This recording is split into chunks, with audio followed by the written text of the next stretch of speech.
আজ মহিম যাচ্ছে পড়তে, ও টিউশনি তো প্রাইভেট যাচ্ছে, বাবা নাই, তা আমাকে বলছে যে মা দিয়ে আসবে চলো।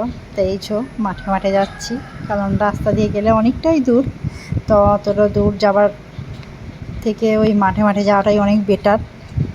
এটা হচ্ছে আমাদের পুকুরের পাড়, এইখানে আমাদের বাগান, পুকুর, আম, জাম, লিচু, কলা সমস্ত কিছুর গাছ আছে এই বাগানে। একদিন দেখাবো তোমাদেরকে, শাশুড়ি মা থাকে।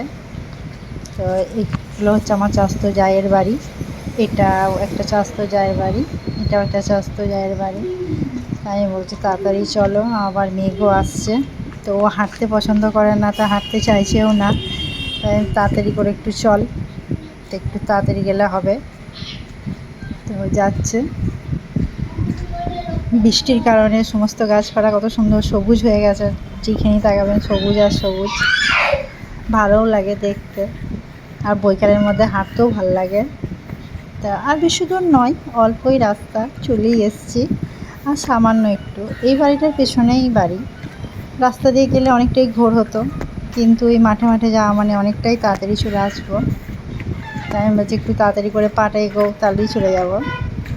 একটা কলা নিয়েছে, সেই কলাটা খেতে খেতে যাচ্ছে, কলাও শেষ হয়ে গেছে। তাই আমি বলছি তাড়াতাড়ি হাঁটো এবার। এইখান থেকেই দেখা যায়, এটা মাঠের রাস্তা তো, তার জন্যে ওই যে সাদা বাড়িটা দেখা যাচ্ছে ওইটাই, ওইখানের মধ্যেই পড়তে যাই, ও ম্যামের কাছে পড়ে, শুধু একটা মাঠ থেকে একটা মাঠের দূরত্ব।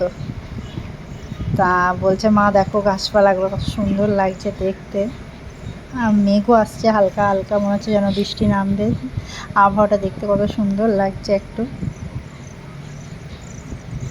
আমাকে বলছে তুমি চলে যাও, এবার আমি যেতে পারবো, মানে চলে এসছে বলে।